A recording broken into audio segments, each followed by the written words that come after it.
Eh, hace un tiempo, la hermana Milce, que no está hoy, pero nos ha acompañado a muchas reuniones, nos acompañó a una reunión de oración. Y entonces, en la reunión de oración normalmente ponemos un video sobre hermanos de la iglesia perseguida, hermanos en algún lugar del mundo que están sufriendo por su fe en el Señor. No es como aquí que podemos expresarnos más o menos con libertad, ellos no.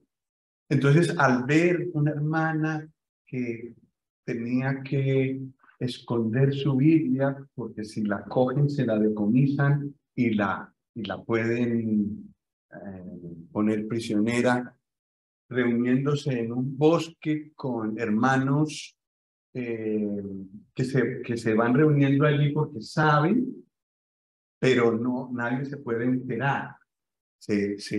Hay unos poquitos que se van reuniendo y claro, a la menor señal de peligro, pues se dispersan. Ya lo tienen todo arreglado y siguen reuniéndose así. No como nosotros, que ponemos el globo ahí, pues un poco por privacidad, pero no tenemos ninguna amenaza. La policía no va a entrar aquí a decir, bueno, ¿qué es lo que ustedes hacen? Y estas reuniones están prohibidas. Pues al ver la hermana Milce, ese ejemplo, dijo, pues yo traía problemas para la reunión de oración, pero ante eso no me siento libre, me siento muy favorecida, viviendo muy cómodamente a pesar de mis problemas, porque en comparación con esos hermanos, yo vivo muy bien. Sí, esa es una bendición que recibimos los que, los que estamos en un mundo libre y nos ocupamos de hermanos que sufren.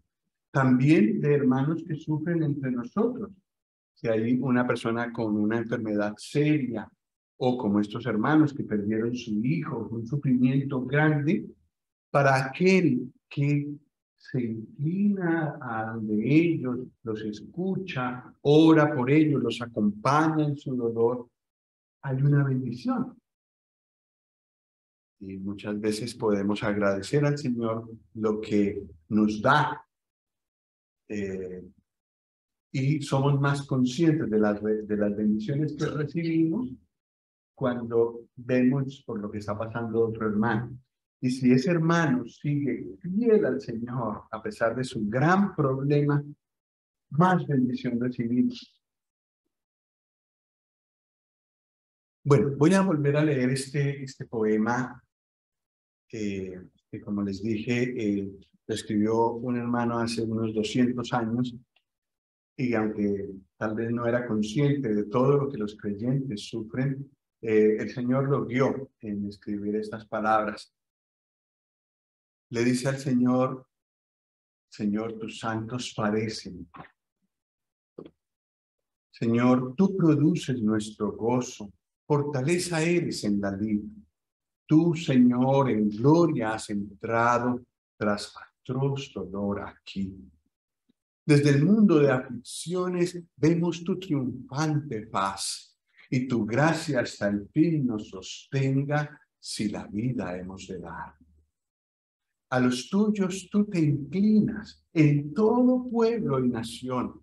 Tus cuidados de amor les prodigas, acompañas su dolor. Oh Señor, sostén sus ojos siempre fijos solo en ti.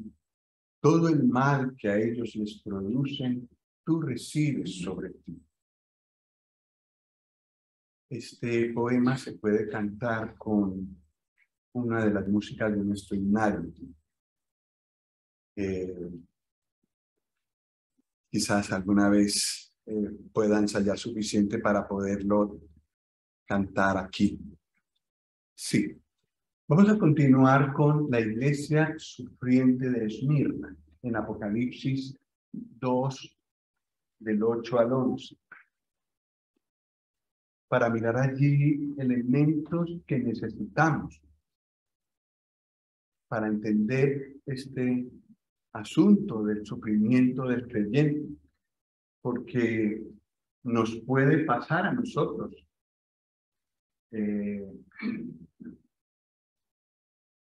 Las cosas, los giros que ha dado los acontecimientos en el mundo hacen que sea posible que tengamos un sufrimiento cercano.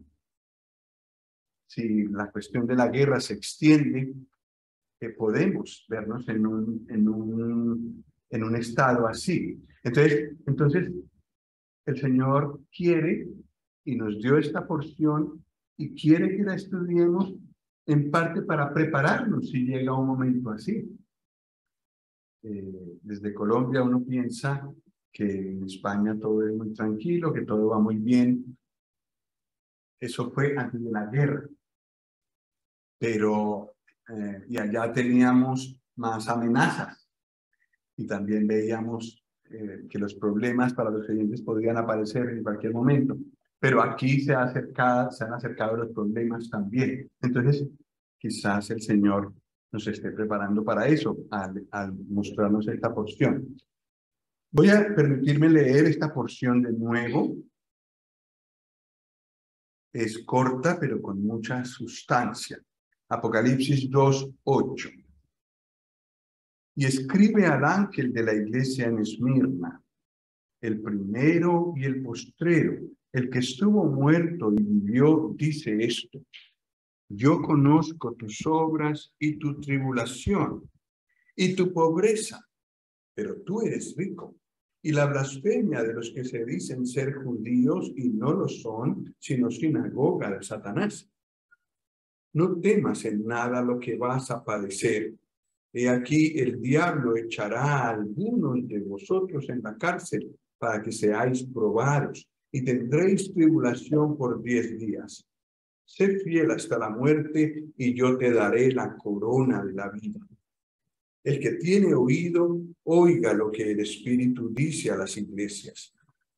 El que venciere no sufrirá daño de la segunda muerte.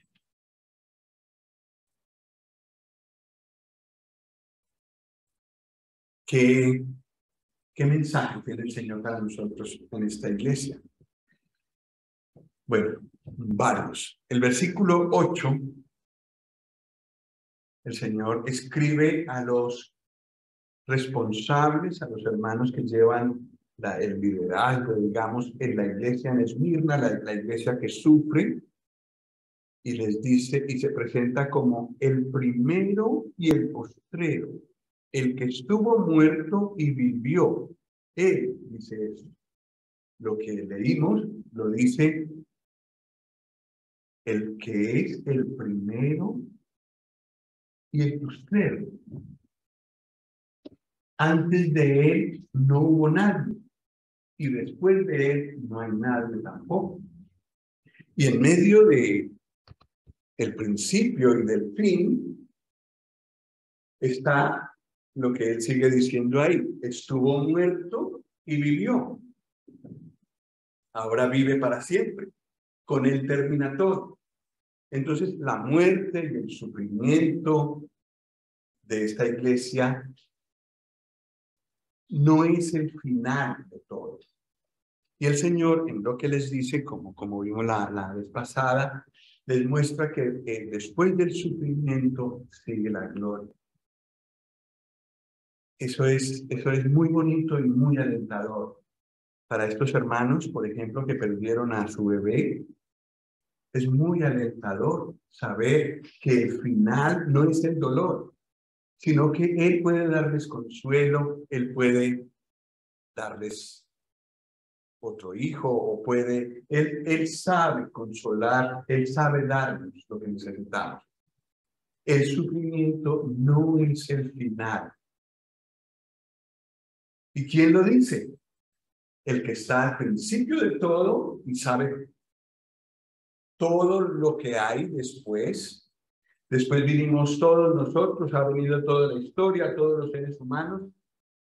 Y al final habrá un juicio, y después del juicio habrá un nuevo cielo y una nueva tierra, y allí lo encontramos a Él. Al principio, cuando empezó todo, y al final, Y en medio de ese tiempo sucedió lo de la cruz. Sucedió la terrible cruz. Él murió, dice aquí, el que estuvo muerto y vivió. Entonces, si hay alguien que conoce el problema del dolor humano, es el Señor Jesús.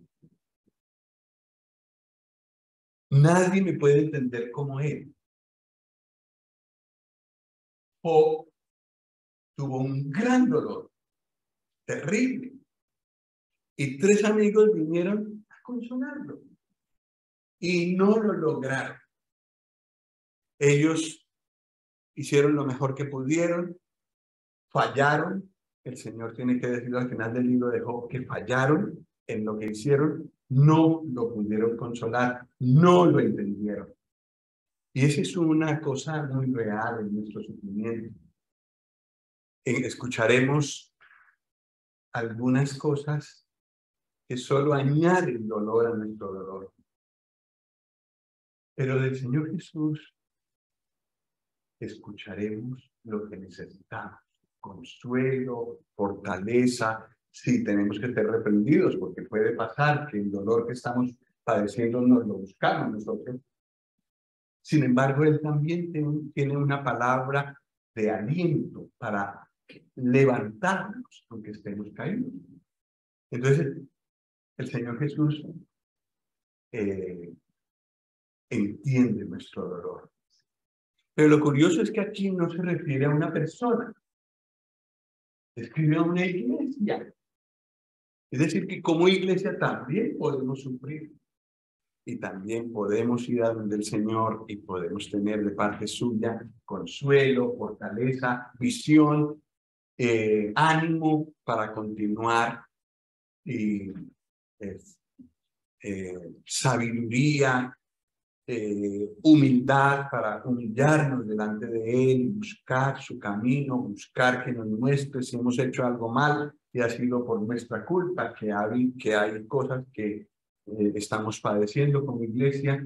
El Señor es también el que puede ayudarnos como iglesia en un momento de sufrimiento.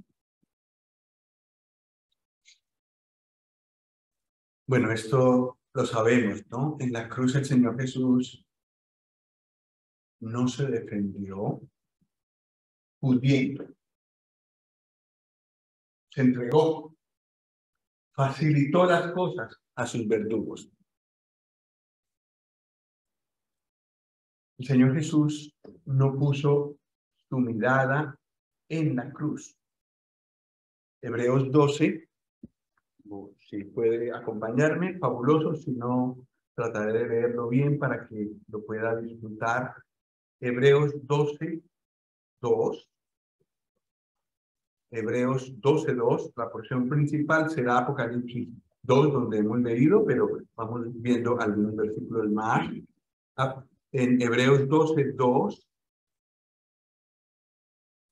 dice: puesto los ojos en Jesús, el autor y consumador de la fe, el cual por el gozo puesto delante de él sufrió la cruz, menospreciando el oprobio.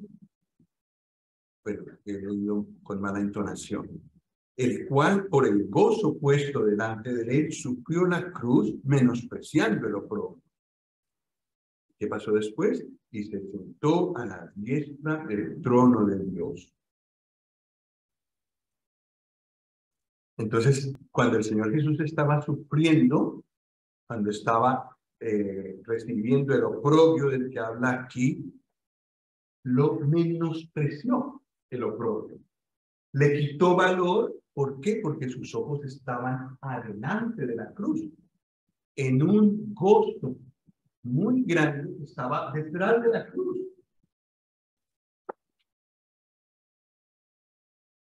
Cuando el Señor permite un sufrimiento en nuestras vidas, normalmente hay un propósito. Entonces, somos llamados por el mismo Señor a poner nuestros ojos delante de lo que nos está pasando.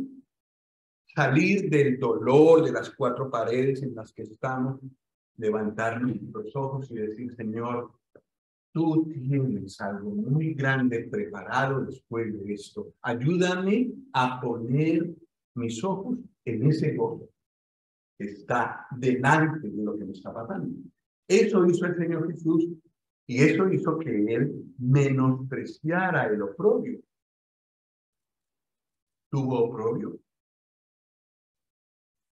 Toda esa última semana que pasó antes de la cruz, tuvo oprobio. Muchísimo.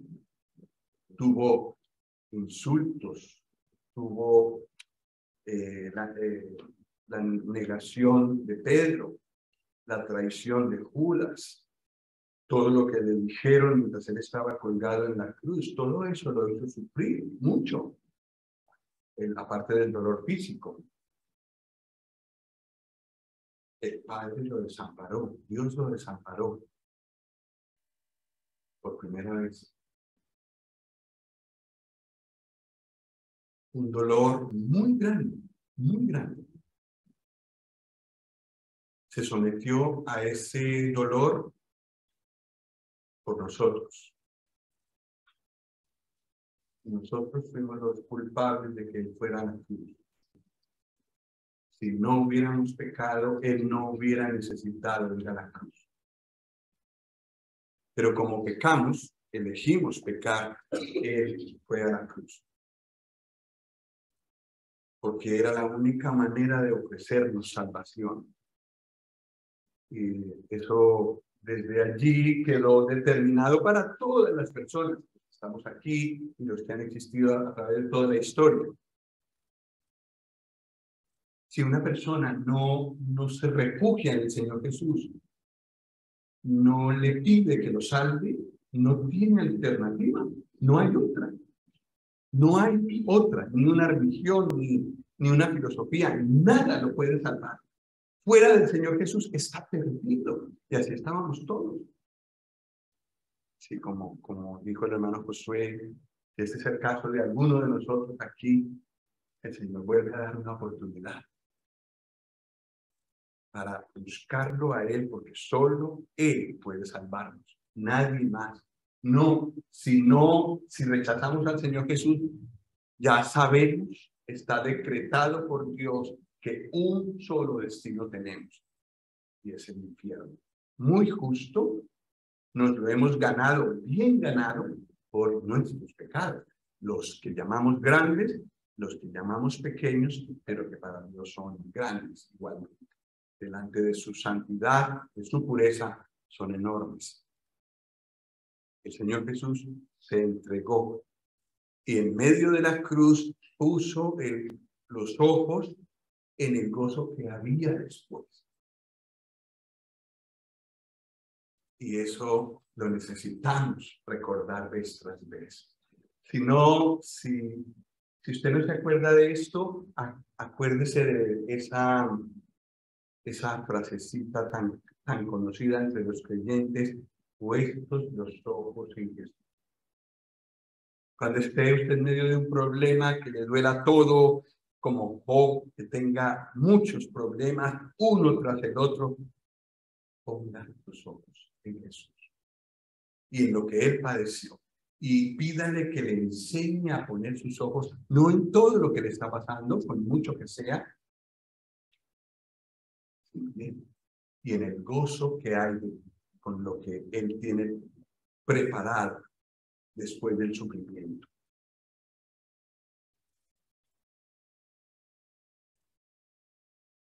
Este pensamiento lo escuché de otro hermano y me conmovió.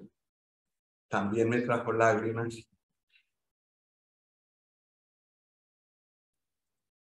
Cuando el Señor Jesús estaba colgado en la cruz,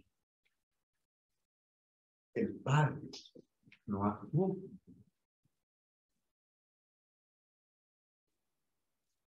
¿Qué hubiera podido hacer el Padre, creador de toda la tierra, con una sola acción de su dedo en esta tierra? El Padre no estaba colgado en la cruz. El Padre estaba en plena libertad de actuar.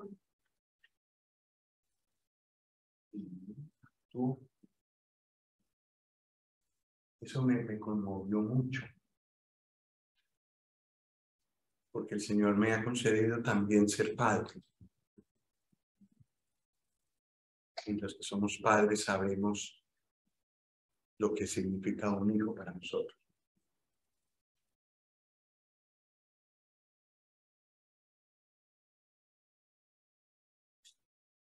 ¿Y qué hacemos nosotros cuando un hijo nuestro es insultado, es despreciado, se burlan de él? ¿Qué hacemos nosotros? ¿Qué salta el corazón a hacer? Quizás algunas veces no nos atrevemos, pero normalmente queremos defenderlo.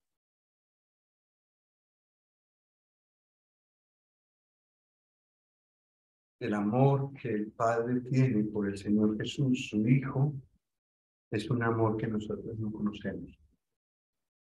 Es mucho más grande que el amor más grande y fiel que conozcamos en esta tierra, que quizás es el de una madre. Pero mucho mayor que ese amor es el amor del Padre por su Hijo. Y el Hijo estaba colgado en la cruz, padeciendo.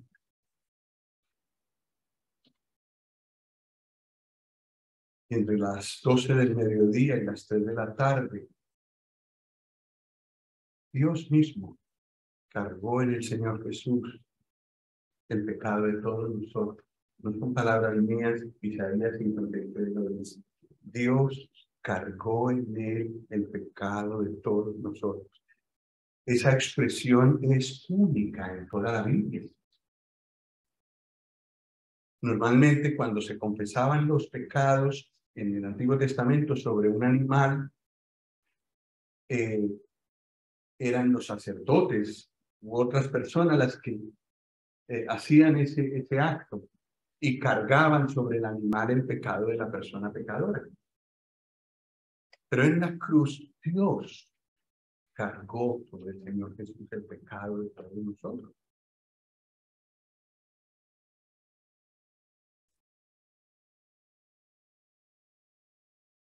Dios no defendió al Señor Jesús, no actuó para librarlo a él de ese terrible sufrimiento.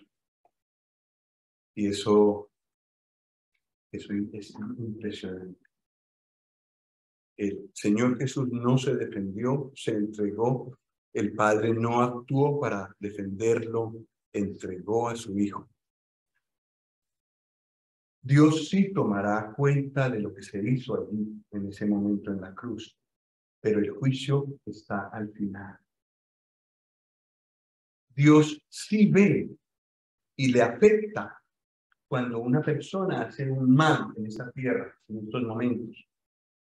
Cualquier acción de un poderoso, de una persona grande o de una persona común y corriente, oprimiendo a otro, el Señor lo ve y toma cuenta y lo escribe, pero no cae de una vez con su juicio. Lo primero que Él ofrece y lo más largo que Él ofrece es salvación. Al final viene el juicio y se hará. Y si dudamos de eso, pensemos en el diluvio. Y si dudamos de eso, miremos a la cruz, donde nuestros pecados no fueron perdonados, no fueron pasados por alto, fueron castigados, fueron pagados. La verdad del juicio de Dios es real, pero Dios juzgará al final, dejará todo lo que las personas han hecho para el final, pero lo juzgará. Pero el momento en el que su Hijo estaba en la cruz, ahí Él no actuó. Esta es otra cosa en la que pensamos poco. En Hebreos 9:14, también nos puede seguir tranquilos, pero lo trato de leer bien. Pero en Hebreos 9:14 dice otra cosa. Hablando de la purificación, dice, cuanto más la sangre de Cristo, el cual mediante el Espíritu eterno se ofreció a sí mismo sin mancha a Dios, limpiará vuestras conciencias de obras muertas para que sirváis al Dios vivo.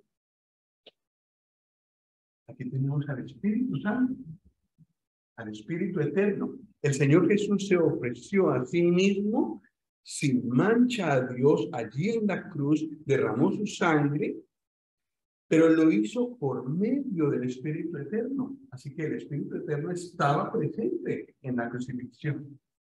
El Espíritu Santo es el que nos da poder para vivir la vida cristiana. Es un espíritu de poder, no es un espíritu de cobardía, es un espíritu de poder, de amor y de dominio propio. Pero el Espíritu Santo tampoco actuó defendiendo al Señor Jesús en la cruz.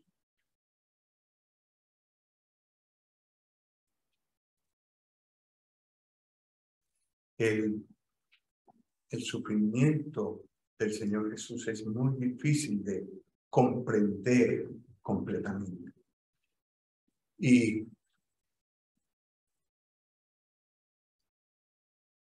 cualquier sufrimiento de cualquiera de nosotros o de los hermanos de la iglesia perseguida o lo que venga sobre nosotros como iglesia o a nivel personal,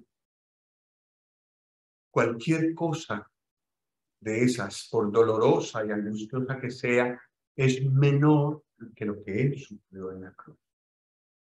Entonces, el Señor se dirige a la iglesia en Esmirna, una iglesia sufriente, le anuncia que va a tener tribulación seria, que Satanás, que él le ha permitido a Satanás hacer varias cosas con esta iglesia, pero le dice, entiendo ese dolor, entiendo esa angustia, entiendo ese sufrimiento. Y me parece una manera muy bonita, muy personal del Señor dirigirse a una iglesia que sufre. Y también, lo sabemos por otras porciones de la Escritura, también se dirige el Señor a una persona, a un creyente que sufre. El Señor sabe lo que es el dolor. En Isaías 53:3 le da un título muy especial a él. Isaías 53:3. Solo para confirmar lo que hemos visto ya.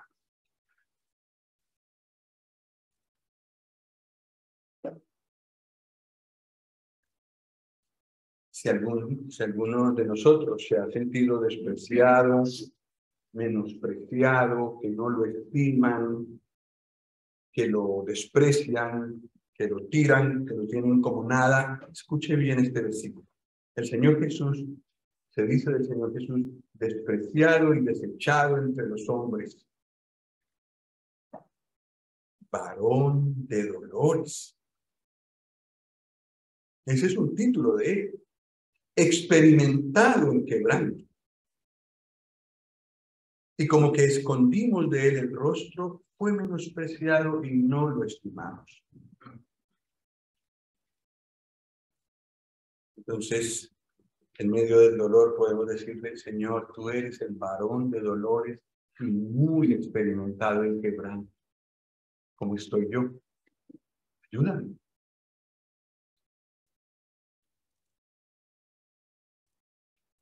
En el versículo 9 de Apocalipsis 2,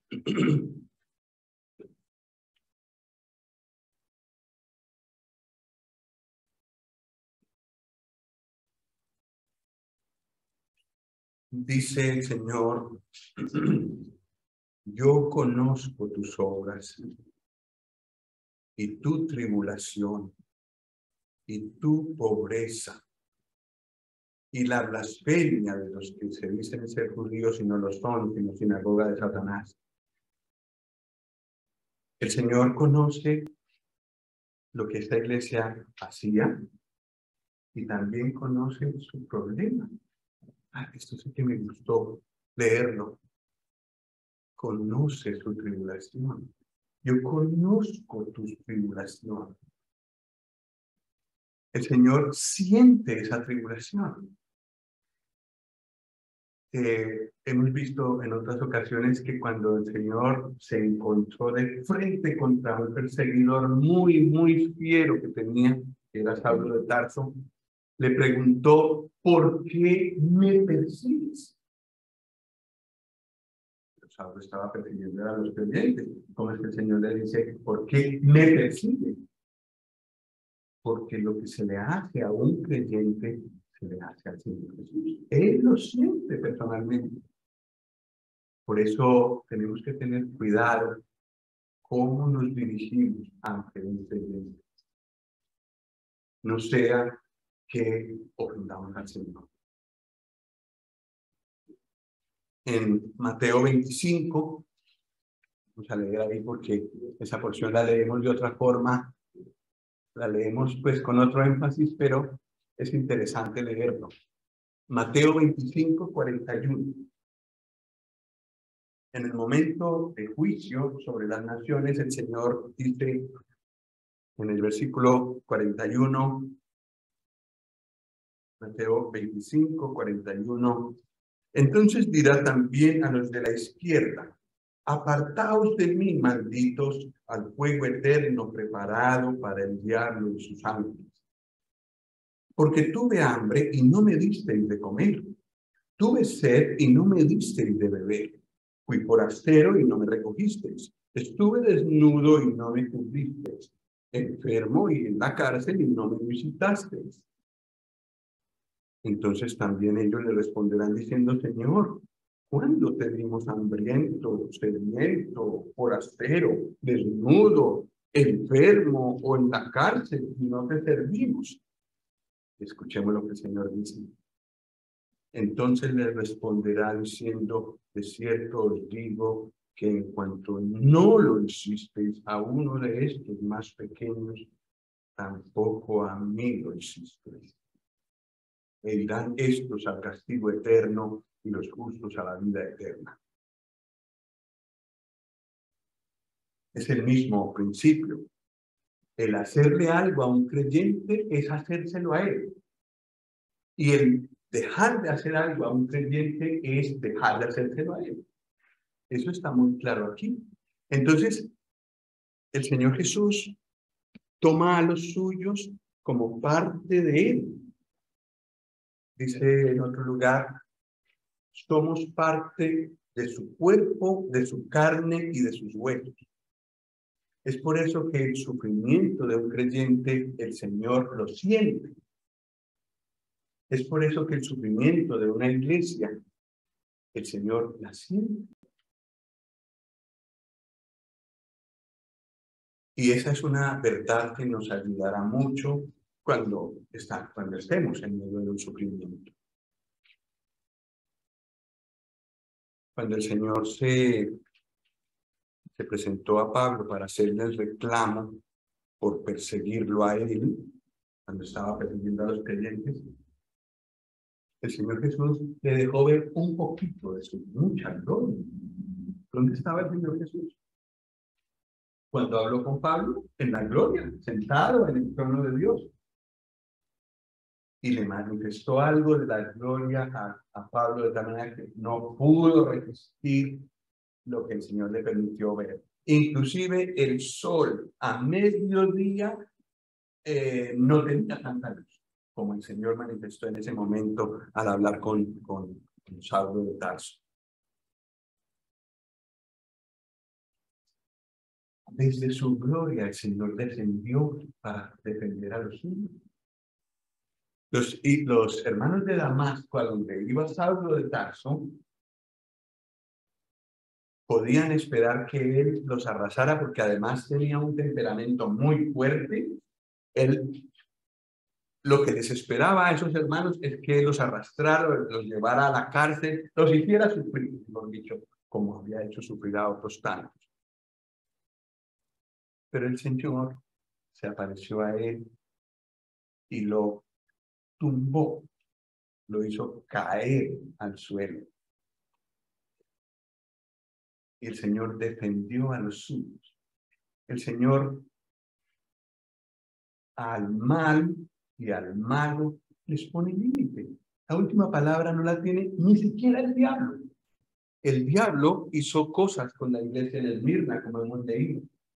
Es más, dice que los judíos, o que actuaban, pues, o las personas que eran judías y que actuaban contra los creyentes, en realidad eran sinagoga de Satanás. Se estaban dejando usar por Satanás. Y eso pasa también hoy en día. Hay personas que se dejan usar por Satanás y Satanás puede usar personas para hacernos daño.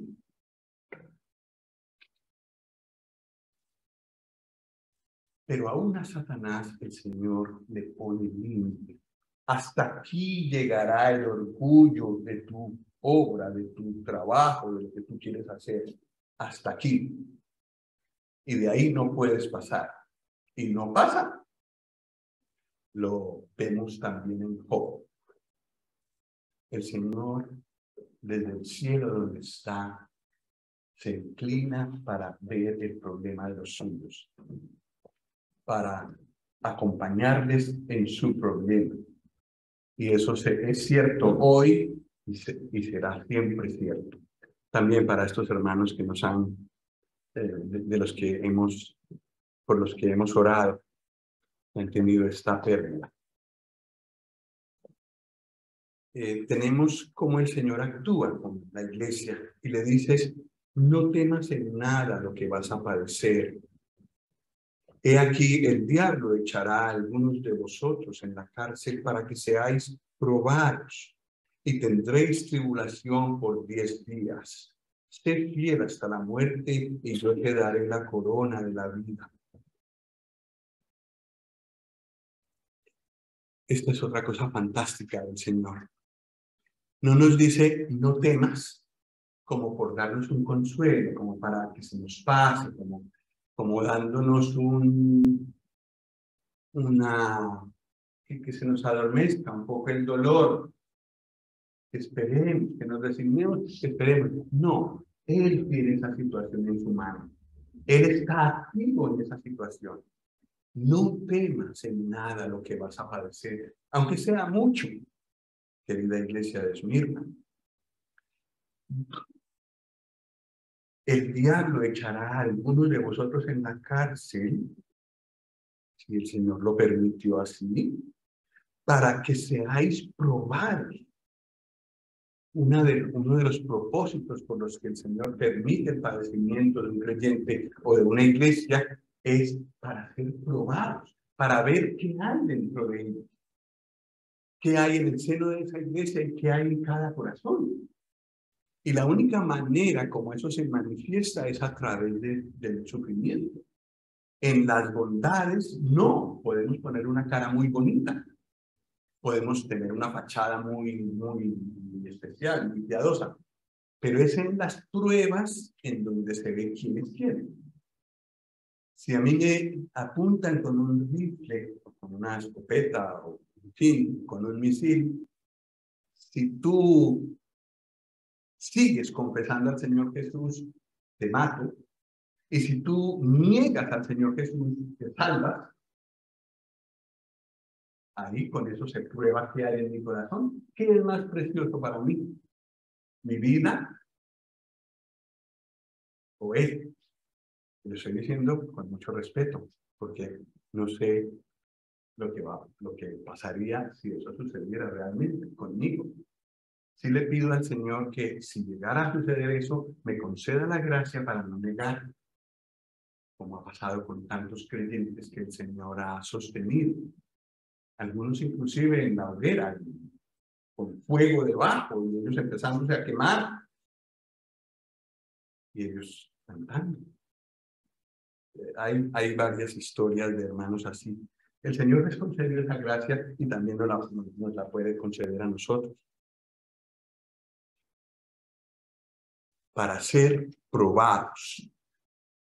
el objetivo del sufrimiento, de los contratiempos, de las angustias que el Señor permite, es para ser probados, a ver qué hay en mi corazón. Entonces, por eso el Señor permite el sufrimiento. Digamos así, lo necesita para poder ver qué hay en nuestros corazones. Y no solamente que Él lo vea, porque yo creo que Él ya lo sabe, sino para que yo mismo lo vea y otros creyentes lo vean. 10 días. La prueba puede ser larga. Los creyentes que sufrieron en el primer siglo realmente sufrieron como por unos 250 años. Estuvieron sufriendo diferentes persecuciones y los 10 días habla de 10 diferentes persecuciones que tuvieron en los primeros 3 siglos los creyentes.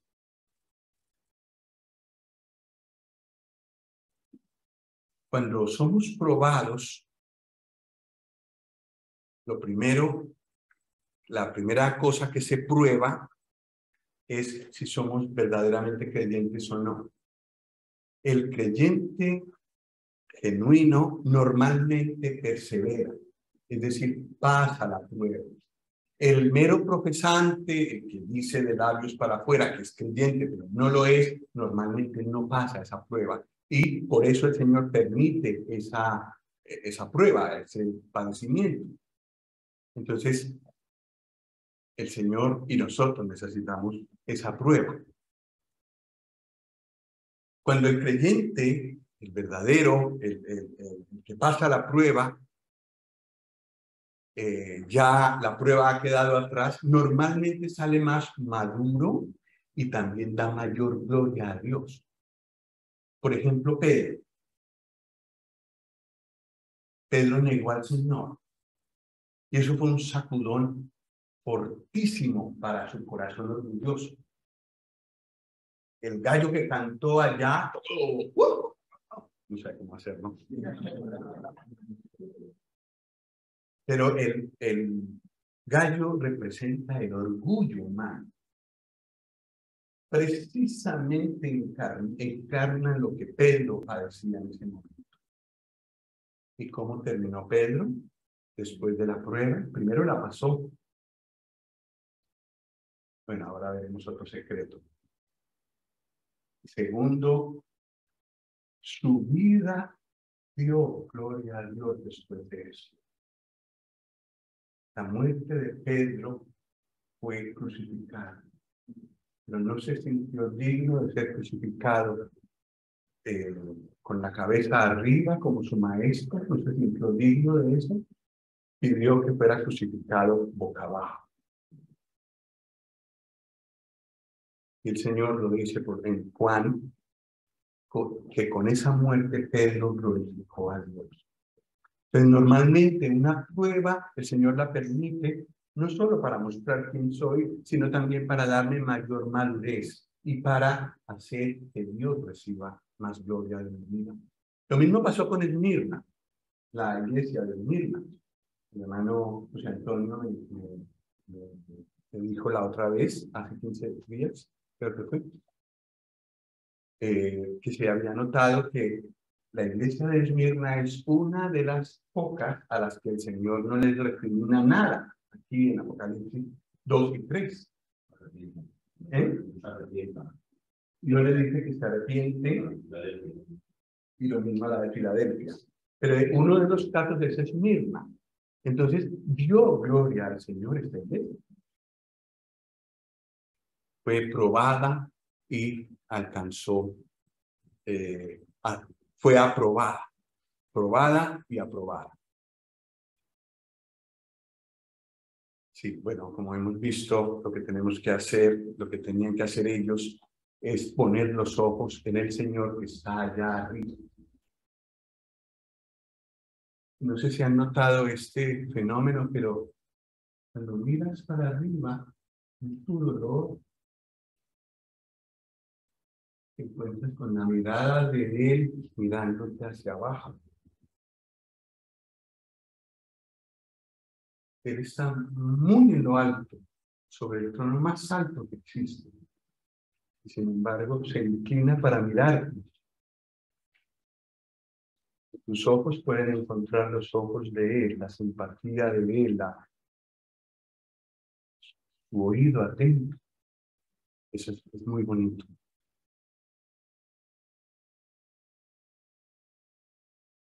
En el versículo 11, el último de esta porción, dice: el que tiene oído, oiga lo que el Espíritu dice a las iglesias. El que venciere no sufrirá daño de la segunda muerte. Entonces, en primer lugar dice: ¿tienes oídos? Escucha. Aquí habla a individuos diciendo: escucha lo que el Señor le dice a las iglesias. El Señor también habla a su iglesia, a su colectivamente, pero también habla a cada creyente. ¿Tienes oídos, Carlos? Sí, tengo los oídos. Pues escucha lo que el Espíritu dice a las iglesias, lo que estamos viendo. Dice después: el que venciere no sufrirá daño de la segunda muerte. ¿Quiénes son los que no sufren daño de la segunda muerte? Los salvos, los creyentes. Entonces quiere decir que la prueba en el caso de Esmirna era esta: ¿quiénes son los verdaderos creyentes? Gracias al Señor quedaron muchos. Es más, la historia dice que los que se multiplicaban los creyentes en aquella época. Entonces, resistió, no solo la iglesia resistió la prueba, sino que pudo ofrecerle o pudo ser usada por el Señor para que fueran ganados otros creyentes. Sí, el que tiene oído, oiga lo que el Espíritu dice a las iglesias. Y pues nos es muy útil esto que reflexionar en esto. Por lo que vimos la vez pasada, un llamado a ser fieles hasta la muerte, pero también para ocuparnos de hermanos que sufren, tanto los que vemos como los que están lejos, no vemos, pero sí que podemos, hay maneras de ocuparnos de ellos. Pero también cuando tengamos un problema, una angustia o un problema grande, también estas exhortaciones nos ayudarán. La más importante de todas, si se nos olvidan todas las demás, retengamos esta. Pongamos los ojos en el Señor Jesús en medio de su sufrimiento. Él inclinará sus ojos y sus oídos para encontrar a los míos y escuchar mi clamor. Que el Señor nos ayude. Venga lo que venga. Hermano Rodrigo, ¿nos puedes dirigir en una oración para terminar?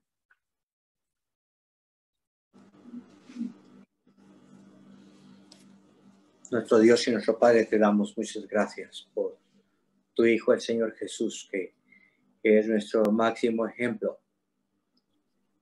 Y gracias por tu palabra, que está aquí para conducirnos, ayudarnos a conducir en esta vida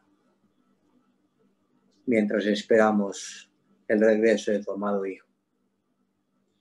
Y por sobre todo, Padre, te pedimos que tu Espíritu nos lleve a colocar nuestra mirada en Jesús. Padre, ninguno de los que estamos aquí escapamos de problemas, escapamos de dificultades, escapamos de luchas, son diversas. Y otros creyentes a nivel del mundo padecen sufrimientos, como el caso de este hermano perseguido por su fe allí en México.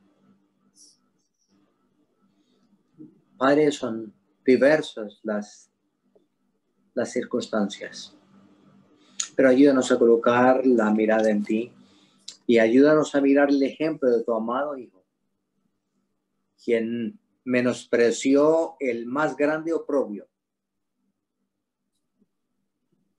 para mirar la gloria futura. Enséñanos esta lección y que se convierta en la lección de vida como creyentes. En tu nombre oramos, pidiendo tu bendición para esta semana. Amén. Ah.